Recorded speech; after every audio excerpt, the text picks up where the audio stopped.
अल सुबह फजर की अजान के साथ ही अलका जाग उठती थी और उसकी रोजाना की दिनचर्या भी शुरू हो जाती थी। लेकिन आज अनजान की आवाज के बाद भी वे बिस्तर से उठी नहीं। नींद तो खुल गई थी, परंतु बिस्तर से उठने की हिम्मत नहीं हुई। थोड़ी देर लेटे लेटे सीलिंग को निहारती रही। फिर जब बेचैनी होने लगी तो बेमन से बिस्तर से उठ गई। स्टोव पर चाय का पानी रखने के बाद बोझिल कदमों से अखबार लेने के लिए मेन गेट की तरफ चल दी। फर्श पर पड़ा अखबार उठाते ही वे चौंक गई। पास ही एक सफेद रंग का बंद लिफाफा पड़ा था। लिफाफे पर लिखा था, सिर्फ अलका दीदी को मिले। आगे पीछे न कोई नाम न कोई पता, डाकघर की सील भी नहीं थी। इतना तो तय था कि कोई व्यक्ति खुद यहाँ लिफाफा डाल कर गया है, लेकिन कौन और क्यों, इसी उधड़बुन में जिज्ञासा हुई। और तुरंत लिफाफा खोल कर देखा तो एक चिट्ठी रखी मिली। चिट्ठी हाथ में लेकर कुछ पल सोचती रही कि पढ़ूं या फेंक दूं। न जाने किसने लिखी है और इस तरह रहस्यमय तरीके से चिट्ठी भेजने का मतलब क्या। बिना पढ़े फेंक दी तो हजारों सवाल जेन में कोलाहल मचाते रहेंगे। एक झटके में उसने चिट्ठी खोलकर पढ़ना शुरू कर दी। प्यारी दीदी, नमस्कार। मैं ही वो बदनसीब चोर हूँ जिसने 3 दिन पहले आपके घर में सेंधमारी कर लाखों रुपए की नकदी और सोने चांदी के आभूषणों पर हाथ साफ किया है। अलका को काटो तो खून नहीं। पहली लाइन पढ़ते ही अलका का चेहरा गुस्से से तमतमा गया। पिछले 3 दिनों के दौरान हुआ घटनाक्रम तेजी से आंखों के सामने घूमने लगा। मैं जानता हूँ मेरा ये इकबाल ए जुर्म आपके गुस्से को 7वें आसमान पर ले जाएगा, और थोड़ी हैरानी भी होगी कि एक चोर आपको चिट्ठी लिखने की हिम्मत कर रहा है। आपका गुस्सा होना बेहद लाजमी भी है। आपकी जीवन भर की जमा पूंजी चुराकर मैंने आपके और आपके परिवार के हर सदस्य के सपनों का हरण किया है। कल यानी घटना के अगले दिन आपके घर में हुई चोरी की खबर अखबार में पड़ी तो बड़ी शर्मिंदगी महसूस हुई। अफसोस भी बहुत हुआ। मेरी इस करतूत से आपकी शादी निरस्त हो गई, जो अगले महीने होना तय थी।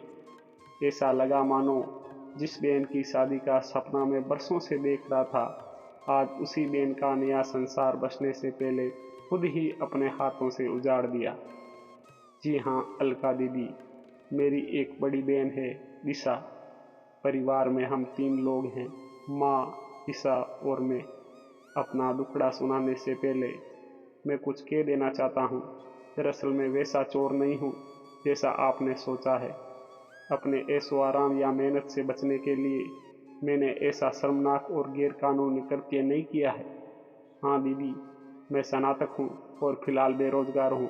पिता का देहांत मेरे बचपन में ही हो गया था। माँ ने सिलाई कढ़ाई और घरों में काम कर हम दोनों भाई बहन का लालन पालन किया, और माँ के बलिदान व जनून की बदौलत ही हम दोनों स्नातक पढ़ाई कर सके।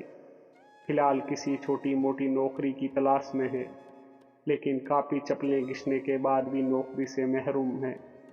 बड़ी बहन की उम्र शादी के लायक हो चुकी है। उसकी आंखों में शादी को लेकर सजने वाले सपने मुझे साफ नजर आते हैं, लेकिन घर की आर्थिक स्थिति के चलते वे खामोशी धारण किए हुए हैं। मैंने और माँ ने बहुत प्रयास किए कि किसी तरह यहाँ वहाँ से पैसा उधार लेकर दिशा की शादी कर दें, लेकिन हर जगह दहेज और शादी कार्यक्रम के अच्छे इंतजाम की डिमांड हमें मजबूर करती रही। और फिर हम देशों की मदद भी करता कौन है। बेटी की शादी न होने से माँ भी दुखी रहने लगी है। माँ का दुख और बहन की घुटन मुझसे बर्दाश्त नहीं हुई। इसी जदोजहद और पैसोपस की चलते मैंने चोरी जैसे घृणित अपराध को अंजाम देने का दुस्साहस कर डाला।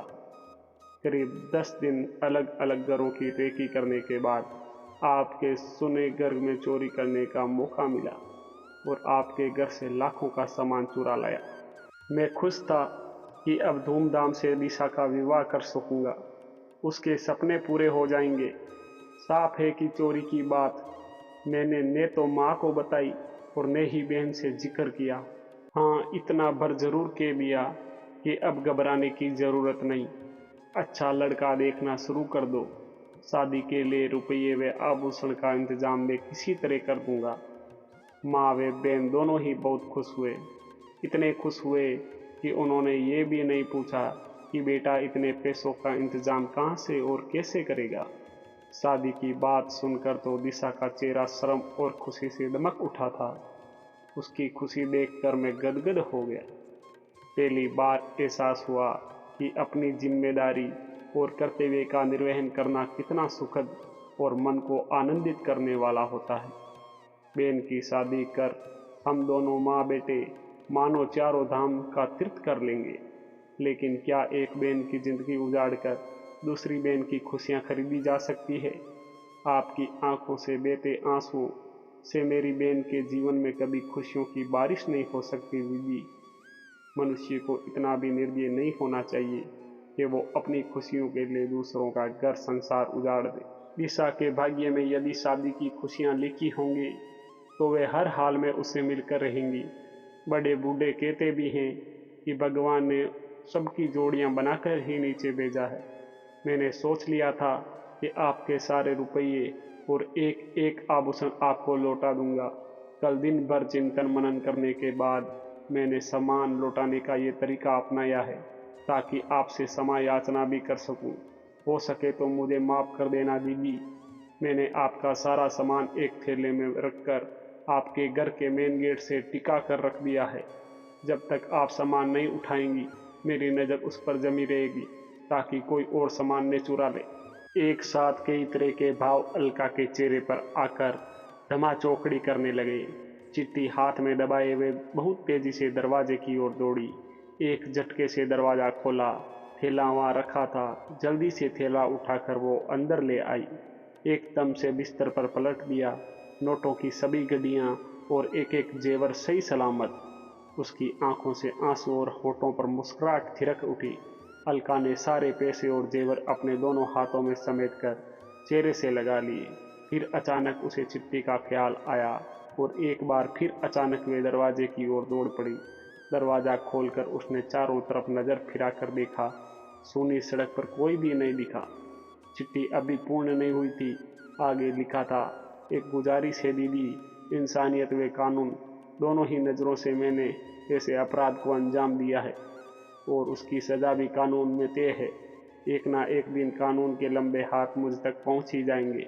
मेरे जेल जाने के बाद माँ और दिशा की जिंदगी बर्बाद हो जाने का पूरा अंदेशा है। अतः मैं चाहता हूँ कि पुलिस में दर्ज चोरी का मुकदमा आप वापस ले लें ताकि मैं पूरी तरह से बेफिक्र होकर अपनी माँ व बहन की सेवा कर सकूँ, उनका सहारा बन सकूँ। नमस्कार। अलका ने फौरन अपनी माँ व अन्य परिजनों को जगाकर सारा किस्सा सुनाया। उनके सामने जेवर व रुपये रख दिए। माँ का तो खुशी के मारे रो रो कर बुरा हाल हो गया।